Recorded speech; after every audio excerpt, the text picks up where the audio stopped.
eu não tive possibilidade de frequentar, de ter um vasto atendimento de saúde, como muitos e muitas não têm, de pessoas periféricas. Então a música foi minha psicologia. A caneta, né, foi meu divã, né? Essa possibilidade de poder escrever e poder colocar pra fora tudo que eu sinto, vem desse lugar. Filho de uma família musical, o Melvin Santana encontrou na arte uma forma de expressão e de vida. Músico há 20 anos, ele já trabalhou com artistas do calibre de Jair Rodrigues, Sandra de Sá, Negrali, entre outros monstros da nossa música. E atualmente é guitarrista da banda Bugnipe, do Mano Brown, que foi o jeito que eu descobri ele. Além disso, ele toca uma carreira solo e acabou de lançar o seu primeiro álbum, Abre Alas, um álbum que explora toda a diversidade musical da longa trajetória do Melvin. E vai dos ritmos mais tradicionais até os beats mais modernos, que acaba por ser um resumo da vida desse músico que já tocou tudo que é estilo e explorou diversos instrumentos, além da guitarra, como cavaquinho, violão, etc. O papo nosso foi pelo rumo da música, lógico, também falando de trabalho, de política, entre outros assuntos. Foi um telefonema muito interessante, espero que vocês curtam. Então, sem mais delongas, vamos logo pro papo. Essa tá mais uma edição do Telefonema está no ar. E se você chegou até aqui, eu te agradeço muito. Se você gostar da entrevista, eu peço que você compartilhe, porque o podcast ele é independente, está no começo e a gente precisa muito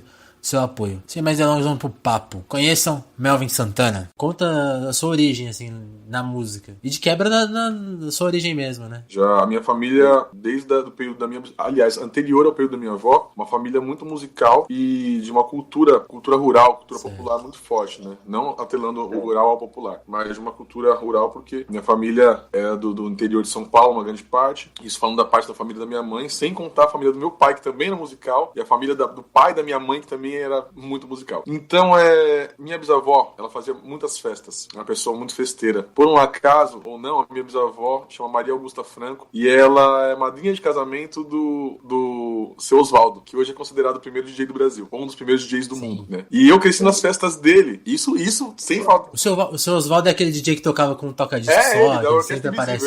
Então eu cresci nas festas que ele tocava, que os filhos dele tocavam, mas eu ia nas festas do Seu Osvaldo, curtia, porque minha mãe cresceu com eles, e, enfim, era uma família sempre de muito evento, muita festa. Eu cresci nesse ambiente. Meu pai, ele é discotecário. Durante muito tempo meu pai tinha equipe de baile black também, não só baile black, mas que tocava tudo, partido alto, tocava jazz, tocava rock dos anos 60. Então eu cresci nessa atmosfera de vinil, de fita e de baile, né? Isso de certa forma me influenciou diretamente. Minha família também tinha uma linhagem da família de instrumentistas, né? De chorinho e tal. Então alguns tocavam violino, alguns tocavam bandolim. Tinha muita roda de choro, muita roda de samba. Então eu cresci nesse ambiente, né, de música num ambiente cultural, mas num ambiente religioso também, né? A religião dentro da minha casa, religião de matriz africana, porém com uma parte sincrética. Então reza de São Gonçalo, que é uma espécie de moda de viola, né? A gente tem São Gonçalo como um padroeiro da música, mas também um santo casamenteiro. Então todas essas influências me levaram até a música. Isso já vem de, 4 gerações atrás, mais ou menos. Entendi. E aí quando você começou a tocar de fato, assim, tipo, isso aqui vai ser a minha vida,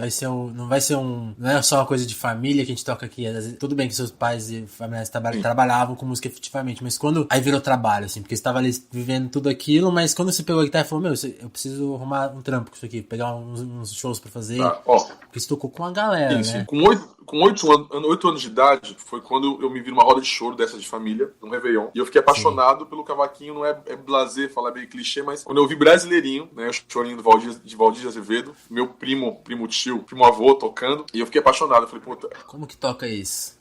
E tipo isso. Eu falei, eu fiquei alucinado, porque eu já conhecia cavaquinho, mas não tinha dimensão que é o que eu queria. Mas aí quando eu vi tocando Brasileirinho mesmo, aí eu fiquei apaixonado. Falei, eu preciso aprender isso. Igual a molecada que vê o ukulele hoje, então no meu caso é o cavaquinho. Com 8 anos de idade. Aí eu ensinei minha mãe, ensinei o meu primo, daí minha bisavó me deu o primeiro cavaquinho. Com 12 anos, né, sintetizando, minha mãe me colocou no conservatório. Ela falou, você quer ser músico? Eu falei, mãe, eu quero ser músico. Falei, então você vai estudar, né? Eu vou te apoiar, vai ser o seu ofício, mas você vai ter que estudar muito. Aí eu entrei num conservatório para estudar violão erudito. Só que, paralelo aos estudos de violão erudito, eu já fazia cavaquinho posteriormente, né, com outro professor na Zona Leste, que é o Luciano Machado Nascimento, que foi o mestre de muita gente boa do samba e do choro. Então, paralelo, com 12 anos de idade, eu estudava minto. Com 9, 10 anos, eu já estudava cavaquinho de verdade. Com 12 anos, eu me tornei profissional da música, assim. Já saía para tocar em comício, já ganhava um dinheirinho. Com 12 anos de idade. Hoje eu vou fazer 35, né? Então foi meio que nesse período. E aí quando você começou a tocar com os profissas, tipo o Jair Rodrigues, que é o que aparece aqui na sua lista, que eu achei demais. A Sandra de Sá, Tony Tornado, Simoninha, Negrali. O primeiro profissa que na minha vida foram os Originais de Samba.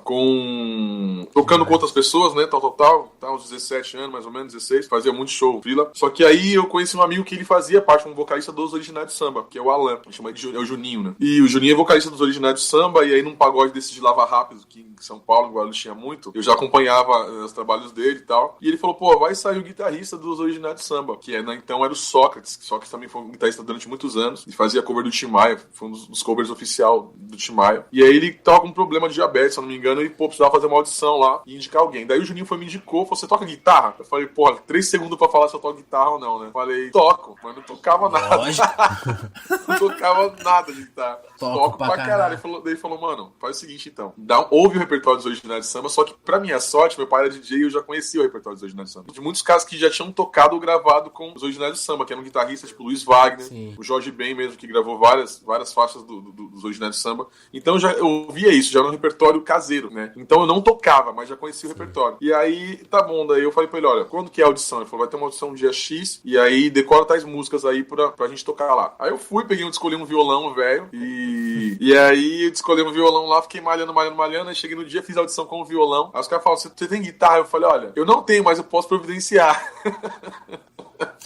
E foi assim eu entrei nos Originais de Samba com 18 anos de idade, foi o meu primeiro trampo profissa, assim, e é louco, porque era um trampo que você não... O Originais de Samba é um grupo, na minha opinião, um dos maiores grupos de samba do mundo, do universo, e é um grupo que não... Tipo, já entrou com responsabilidade enorme, né? E lá você não podia só tocar, você tinha que tocar, cantar e dançar, é obrigação, assim. Nossa. Então, nesse período, até depois que eu entrei mesmo, de fato, fui fazer balé, fui fazer jazz, né, o tal do jazz antigo, pra ter uma postura bacana dançando e tocando. Então, você perguntou de profundidade, né? São poucas coisas que as pessoas sabem, por exemplo. E assim, é muito interessante saber isso, porque eu acho que... A gente vai falar disso aqui mais pra frente. Antes eu queria te perguntar, e daí, você foi indo como você foi indo pros outros grupos? Então, como foi? Aí... Resumidamente, lógico, né? Então, porque aí, através dos Originais de Samba, eu fiquei lá praticamente 3 anos, né? E aí, nós fomos fazer um programa do Ratinho, cara, do SBT. Pô, e nesse dia eu conheci o Léo Maia, que é o filho do Tim Maia, né? Que ele tava gravando um programa também, ele tava começando a carreira dele, assim, fora do Rio, né? E aí a gente acabou se conhecendo e viramos amigos. De bastidor mesmo, mas viramos amigos mesmo. Legal. Tocar telefone e tal. Falei, pô, quando estiver em São Paulo, você me liga, tal. E ele veio pra São Paulo. E aí calhou de um período, a gente se conversava muito por telefone. E aí calhou de um período eu tá saindo dos Originais de Samba, né? Porque já não tava rolando mais e tal. Queria fazer outras coisas. E ele tava montando uma banda em São Paulo. Ele tava se estabelecendo em São Paulo. Porra, aí a partir disso ele veio pra São Paulo, né? Entrou no processo do disco, do EP, na verdade. Era um EP produzido pelo Duane, né? O Duane do Forró Sacana, foi o produtor desse trabalho dele. E aí nesse período eu entrei na banda dele e aí ele formou a banda Cavalo de Jorge. E aí eu entrei na banda como guitarrista do Léo Maia. E a partir daí eu comecei meus trabalhos como músico, como sideman, né? Tocando, fazendo backing vocals, tipo lado a lado com o artista principal, como guitarrista, tal, como violonista. E a partir daí aí começou a trajetória, né?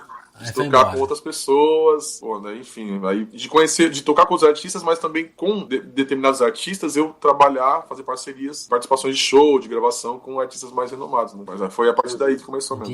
Entendi. Voltando ao que a gente tava conversando, quando você falou dessa preparação que você teve por Originais do Samba, de ter que aprender a dançar, a postura... Sim. Aí você foi pra guitarra. E eu acho assim, quando você vai ouvir... Quando eu fui ouvir seu disco, eu falei... a primeira música é de um jeito. Aí a segunda, pô, é mais protesto. Aí a outra é, tipo... puxa ali mais uma coisa mais tradicional. A outra é mais moderna. Você conseguiu... Você acha que, assim, depois de tanto dessa caminhada longa como sideman, né, você falou? Como que foi assumir ali agora que é o meu disco, eu vou para a voz, vai ser do meu jeito? Você produziu, né, com outra pessoa, sim. Mas você assumiu tudo, então como que foi traduzir assim, essa sua trajetória pra um disco que tem tanta coisa? Pô, eu falo que esse disco levou 34 anos pra ser preparado, mano, né? Porque quando você tem a experiência de ser um artista solo de cara, é uma coisa, você acaba enveredando por um gênero, né? No meu caso, sim. Eu sou talvez a última geração do fruto do músico formado pela rua, né? Eu tenho um orgulho de dizer isso porque, sim, eu tive a escola acadêmica, né? Eu estudei na Universidade Livre de Música, Tom Jobim, me formei como cavaquinista, posteriormente como guitarrista. Aí também estudei no Conservatório em Guarulhos, Então são muitos anos de estudo técnico, entre violão, cavaquinho, mas a rua me trouxe a possibilidade de conhecer o rap, o reggae, né? Indo pra frente, vai voltando pra trás, eu fui vocalista da banda Os Opalas durante 6 anos, né? Sim. Então, conviver com o Américo Rodrigues, eu pude, através dele, eu pude conhecer, estar e tocar e aprender com o Marco Ribas, com o Jair Rodrigues, com o Luiz Wagner, Joãozinho Carnavalesco, muita gente, assim, muita gente mesmo. Então aí você pergunta por que esse disco é um disco eclético, muita gente acha que é um disco disperso, mas ao contrário. A minha formação é uma formação muito eclética. Isso vem desde de casa, né? Porque, quando você vive na casa de um DJ, na casa do meu pai, do minha mãe e meu pai, no caso, eu ouvia partido alto, eu ouvia jazz, eu ouvia rock and roll, eu ouvia soul, funk, R&B, eu ouvia eletrônico. De tudo. Então, é muito complicado você... Eu sou o tipo do cara que a galera vai... Se tiver que colocar numa prateleira, eu sou o tal do world music, tem como. Eu detesto esse termo, porque é um termo bem gringo, né? Pra colocar músicas que não são músicas... É bem pra estrangeiro ver, bem pra estrangeiro ver. Mas a minha formação é essa. Por mais que muitas pessoas entendam que, eu gostaria de ouvir... Tá, o que você gostaria, mas a minha formação musical, ela é muito vasta. Então, o fato de com toda essa necessidade de ser um músico formado na rua, de ter que tocar no baile, você absorve muita coisa. E é uma característica do músico brasileiro isso. Você aprender a tocar muitas coisas pra poder se virar. E quando eu fui para a produção, isso há anos atrás, né? Isso há mais de 10 anos atrás, eu já produzia minhas músicas, produzia músicas de outras pessoas, sou compositor também, então já sempre compunha com uma visão de produção musical. Então pra mim foi muito natural fazer um disco que eu produzisse, claro que tem um parceiro, Manassés Nóbrega, ele é o produtor principal junto comigo desse disco, mas tem outras parcerias de beatmakers e tal, mas tudo vinha praticamente na minha cabeça, as composições e as produções. Então, voltando à tua pergunta, é muito natural pra mim fazer um disco que tenha choro, que tenha beats. Não falo nem de samples, porque os beats foram criados do zero, né? Acho que é natural pro futuro. Eu vejo essa geração mais nova, não é uma geração mono, que eu brinco, né? Uma geração estéreo. Tipo, a gente vive num país que você é obrigado a observar e ter várias características. Então, eu escolhi não seguir por um gênero só. Falei, eu vou fazer uma sacolada. E aí me perguntam, qual que é o gênero da sua música? Eu falo, o meu gênero é música negra.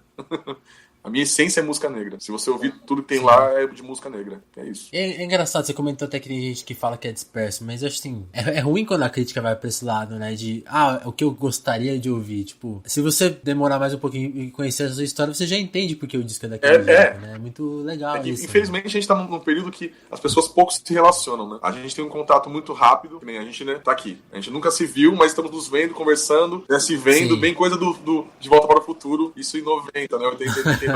E as pessoas mal procuram saber, sem ser entender também. São os novos tempos, falando bem tipo velho, né, mas é meio que isso. Eu tô falando tudo isso pra justificar. Sim. Não, tranquilo. Mas que as pessoas não se enganem, você não é um cara contra a modernidade, não, porque você teve uma coisa que você fez pra lançar o disco, que é a Sagrada Live, né? Você pensou numa estratégia de lançamento. Como que você pensou, assim, o disco? Como que é o trabalho de lançar um disco nos tempos de hoje? Vamos lá, então. Até chegar nesse disco foi um processo, como eu te falei, e aí eu tenho um trabalho, até hoje também trabalho com música no teatro, né?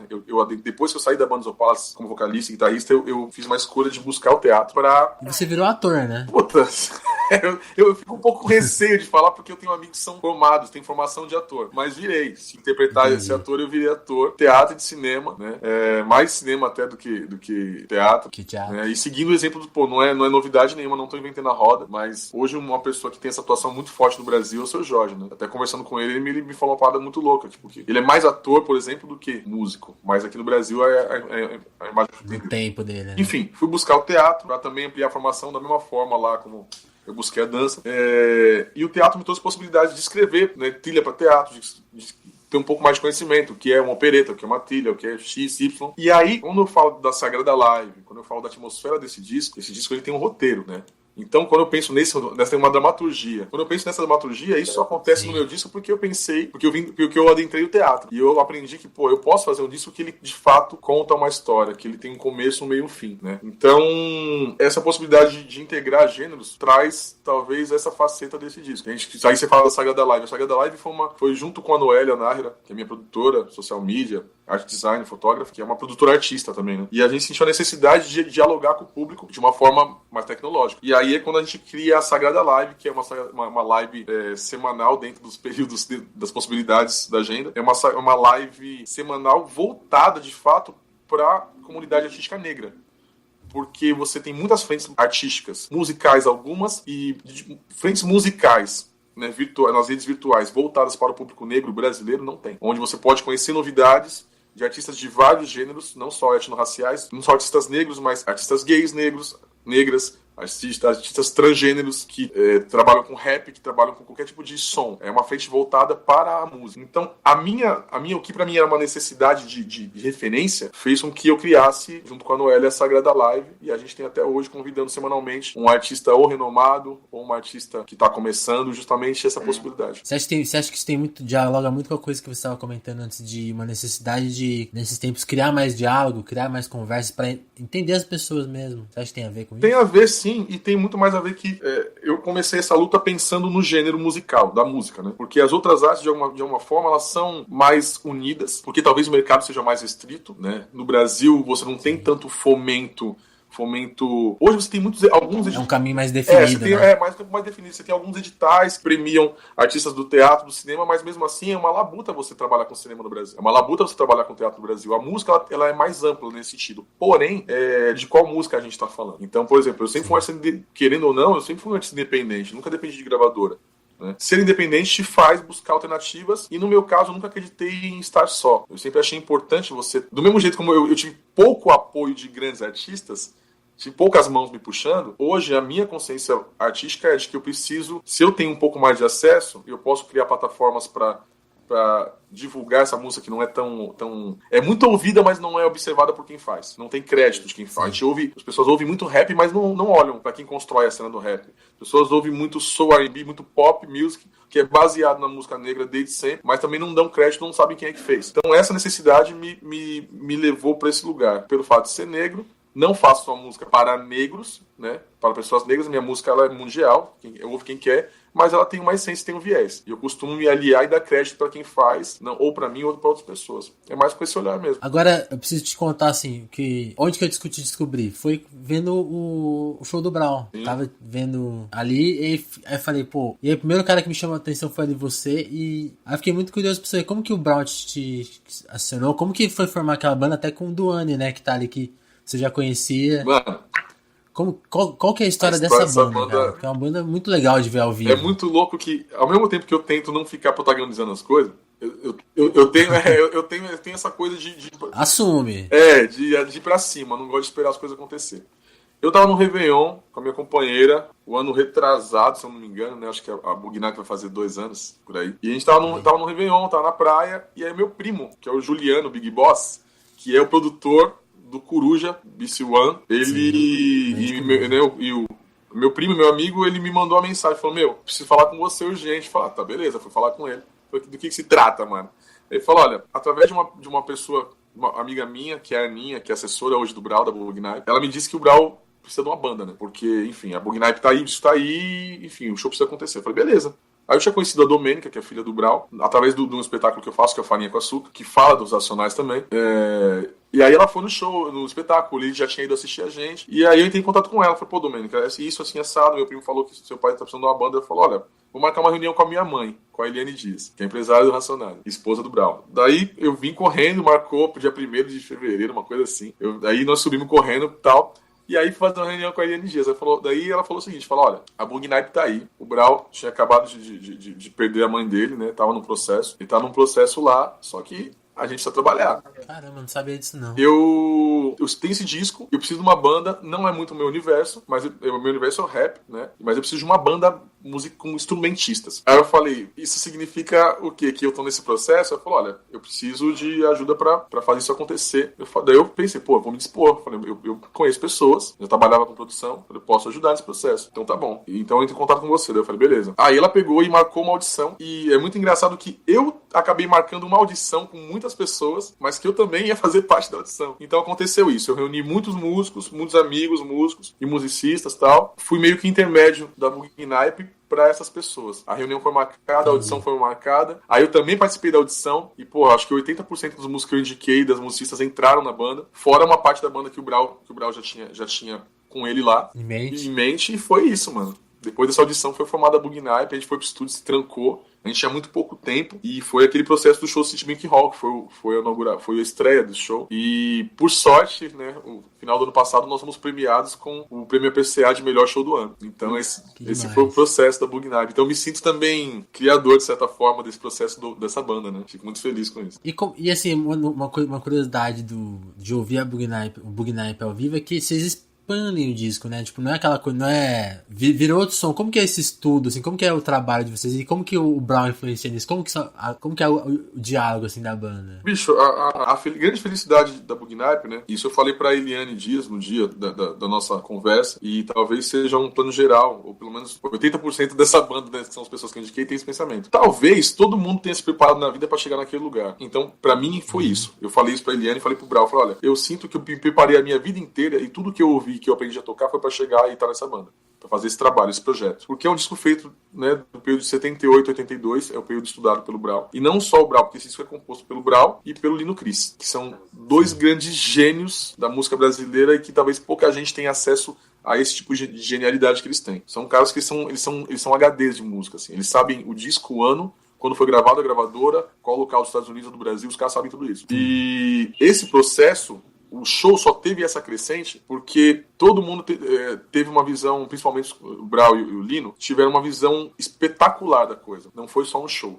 Então é um show estético, é um disco estético, ele existe um período de pesquisa, é um disco conceitual, por isso muita gente ou não gostou ou não entendeu, como muitas coisas que o Brown e o Racionais fazem. As pessoas só vão entender depois porque é visionário mesmo. Leva um tempo, né? Leva um tempo. E então o show tomou essa dimensão pelo Brown conseguir ter reunido 13 músicos no palco, né? Pessoas altamente qualificadas, pessoas que conhecem aquela linguagem. Então não tem uma pessoa que não esteja naquele palco que não saiba sobre soul funk, ou que não conheça pelo menos 10 discos foda de soul funk, assim, ou tendo como maior referência. Então são pessoas que conhecem aquele som e que se aprofundaram, tiveram que se aprofundar muito mais.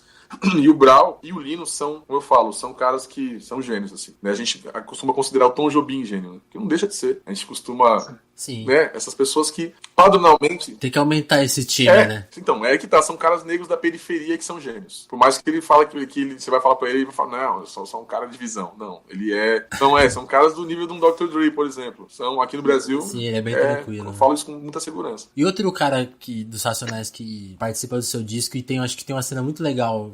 Quem procurar no YouTube pode achar. Eu imagino que se eu produzisse música, eu gostaria de que isso acontecesse comigo. Mas, tipo, se você procura o Melvin com o Kylie J, você vai encontrar uma cena que o Kylie J tá ouvindo o disco do Melvin e tá, cara, tipo, aprovando, né? Eu queria que você contasse dessa cena. Como que foi isso? Porque ele tá ouvindo, assim, ele tá curtindo muito e fala, acho que meu disco funcionou. Mano, se tem algo disso. Na minha vida que eu posso não é nem vangloriar, né? Mas que eu posso ser orgulhoso, é de praticamente... num período de 2 anos, trabalhar efetivamente com 2 integrantes do Racionais MCs. Assim. Isso é uma universidade que não tem escola que vai pagar isso. Porque eu passei de fã, de apreciador, de aluno, a conviver com os caras e aprender a micha, né? Como a gente fala. Então, no caso, o primeiro Racionais que eu tive contato foi o Kylie J, porque o Kylie J estreou junto com a gente o espetáculo chamado Farinha com Açúcar, ou Sobre a Substância de Meninos e Homens, que é justamente esse espetáculo que é composto por uma banda, né, uma banda de apoio, tem um ator e um diálogo direto com o DJ. E aí o processo foi justamente esse, a gente conseguir chegar em um Racional para ele estar junto com a gente ali. A gente conseguiu chegar no Kylie J, ele topou e ainda hoje ele se apresenta junto com a gente, né? Então, são atmosferas diferentes, Bug Night e o Farinha com Açúcar. E aí esse contato direto com o Kylie J e posteriormente conseguindo trazer o Kylie J para trabalhar no meu disco, no caso, participou com 2 músicas, fazendo os scratches ali, e que trouxe uma atmosfera única que se ele não tivesse não seria. É muita coisa, cara. É muita coisa. Você ter o aval de um profissional como o DJ Kylie J, porque ele não é só um DJ, ele é um maestro. Ele é o tipo de cara que ele toca e você percebe ali que na mão dele a picape é um instrumento e DJ é músico, sim, né? Ele é uma espécie de eu chamo ele de mestre dos magos, né? É genial, cara, genial. Eu posso ficar falando uma vida aqui do que é trabalhar com o Mano Brown, com o Lino Cris, com o Kylie J, porque é genial, assim. Não, tem alguma coisa ali, porque tem outra cena aí que quem quiser procurar no YouTube pode ver acho que é o Kylie J com o Chuck da MTV, ele mostrando os discos dele. Ele é um foda. Tipo assim, mano, quando ele coloca o disco, soa diferente. Mano, aí o Chuck repara, mano, você põe a Rita Lee aí, tem um balanço diferente. O que é isso? Mano, o Kleber é o seguinte, ele é um dos caras mais modernos que eu conheço. Porque é o seguinte, você vai ver o Kleber tocando soul funk dos anos 60, 60 70. Você vai... que nem eu fui... A última festa que eu fui agora foi 2 semanas atrás, eu fui ver o especial dele numa casa de São Paulo, tocando 1 hora só de James Brown. Eu nunca vi aquilo na minha vida, pra começar. De todas as coisas que eu nunca vi o Kleber fazendo, que eu vi, que eu falei, mano, eu nunca vi isso na minha vida, essa foi uma das coisas. Então, ele tocou 1 hora de James Brown e, pra mim, o ponto forte do Kleber é o quê? Ele conhece tão bem o repertório que ele tem, e ele tem um poder de mixar tão gigantesco que, tipo assim, ele tá improvisando com você, tocando com banda. Se a música tem uma temática, ele consegue pegar um remix de um disco na hora e colocar um trecho cantado que vai citar alguma coisa que tem a ver com o tema que você tá tocando. Eu nunca vi isso na minha vida, mesmo. Nem músico cantor eu vejo fazer isso, não consegue improvisar desse jeito. Então ele tem um poder de síntese e um poder de integração que você fala, porra, tem que ser um gênio pra fazer isso. Né? A maioria dos DJs ou é bom de scratch, ou é bom de remix. Né? Eu tenho muitos amigos, eu trabalho com o DJ Tano, que é DJ dos África Brasil, e, 3 vezes campeão do hip hop DJ, performático, monstro, é muito monstro, né? Mas o KLJ é um gênio, cara. É igual você falar de Neymar e Pelé. Tipo, mano, Pelé é Pelé, velho. Fazer o quê? E é isso, é diferente. O cara é diferente. Tem coisas que a gente não sabe como que acontece, né? Mas sei lá, é uma mágica.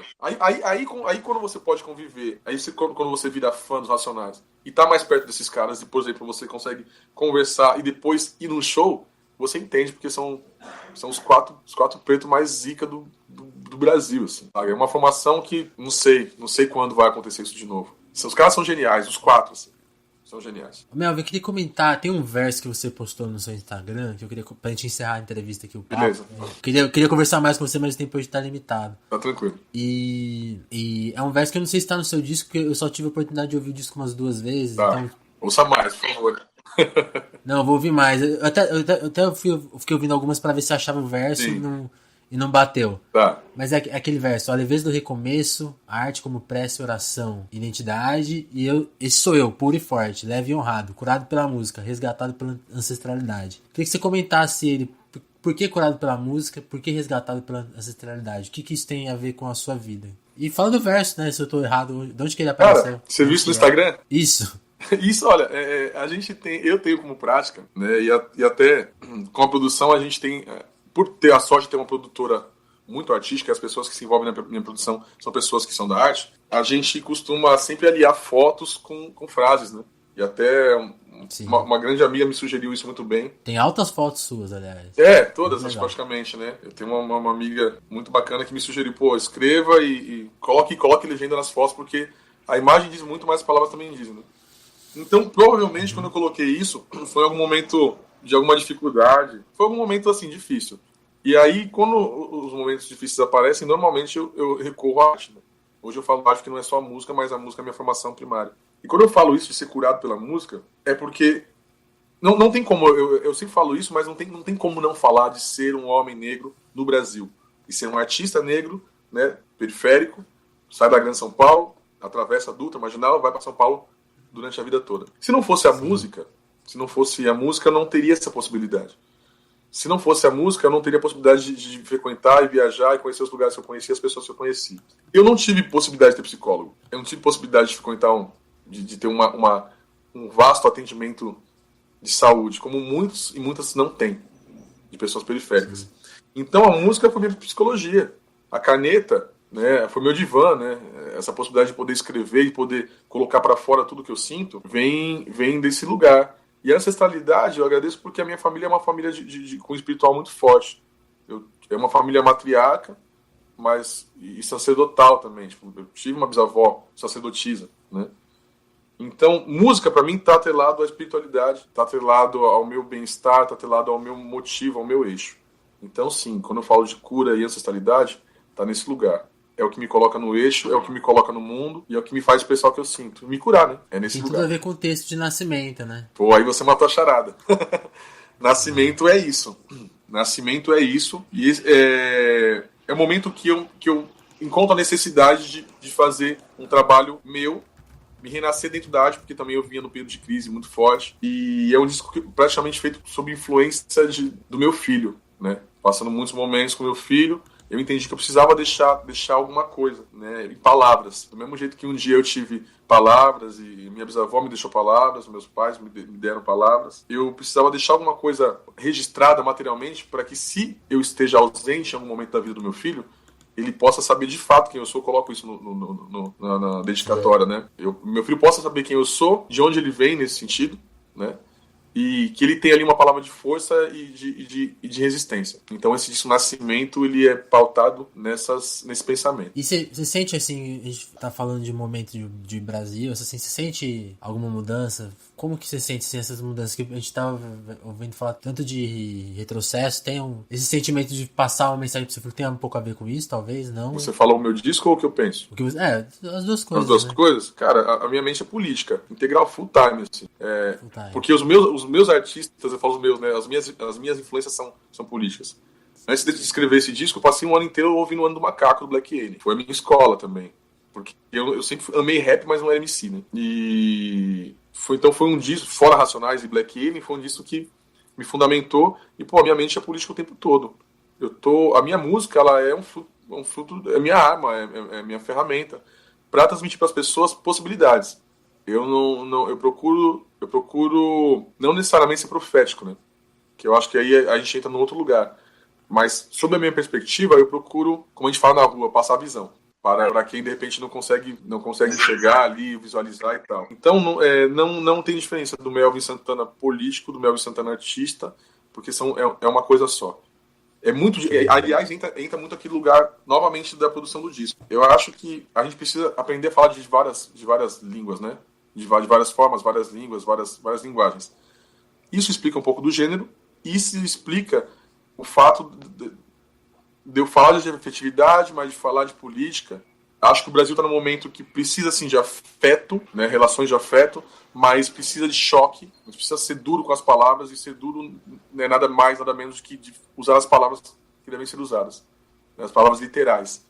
As pessoas estão precisando tomar sacudida. Tem muita coisa acontecendo. Tem essas ondas progressistas que acontecem no país, né, que alguns chamam de ondas progressistas, eu chamo de outras coisas que eu não vou adentrar agora. Mas o disco toca... Eu tento ser acessível, ser sensível, mas eu não vou ficar medindo palavra, né? Eu não posso me comprometer com medo. Eu não tenho compromisso com medo. Melvin, eu queria muito encerrar a entrevista agora, porque foi tão legal o que você falou, mas eu não posso deixar de te fazer uma pergunta que, como eu te falei, eu queria te entrevistar por mais tempo, e acho que ficou faltando essa pergunta, e não sei se vai ser meio quebrar o clima terminar com ela, mas é inevitável. Fica à vontade, mano. Você falou muito da sua origem como músico e guitarrista, com cavaquinho e tal. E ficou faltando a gente falar de uma coisa muito legal, que você estava comentando agora, que é a sua parte de letrista e cantor. Como que você se revelou nesses dois campos? Mano, foi praticamente a primeira revelação da minha vida. Eu sempre fui... Eu comecei a minha vida artística, até talvez... O cavaquinho, né, surgiu como instrumento, mas o cavaquinho e a composição surgem praticamente no mesmo período, e a minha primeira composição foi um rap. Olha que louco. Legal. Né, época, a música... Colarinho Branco, não sei se é do Kid Nação Hip Hop. Colarinho Branco, dá um golpe no Estado. Já era uma música política que me influenciou. Sim. Então, só que a vida leva a gente para vários caminhos, então a necessidade de sobreviver de música me levou pro lado multi-instrumental. Né? Mas sempre tive esse lado de compositor e letrista, sempre. E sempre gostei de cantar as minhas músicas. Não tinha muita coragem, mas aí eu criei coragem, e hoje, faz 35 anos, assim, em agosto, eu me senti com a necessidade de ser autônomo, de dirigir meu trabalho, de poder guiar as coisas como eu penso. Mas ser compositor, ser letrista, ser instrumentista, pra mim é tudo uma coisa só, assim, não tem... É muito louco, não tem diferença. Eu vejo tudo como uma separação. É isso. Legal. Mel, queria te agradecer muito pela entrevista e queria muito continuar essa conversa por mais tempo. Espero que a gente tenha outras oportunidades de conversar mais. Beleza, eu agradeço, Vinícius, de total, muito boa sorte, parabéns. Prometo que na próxima eu falarei menos. Que isso, quero que você fale mais, imagina. Da hora, mano, obrigado, fico feliz mesmo, e valeu, sorte aí, é nóis.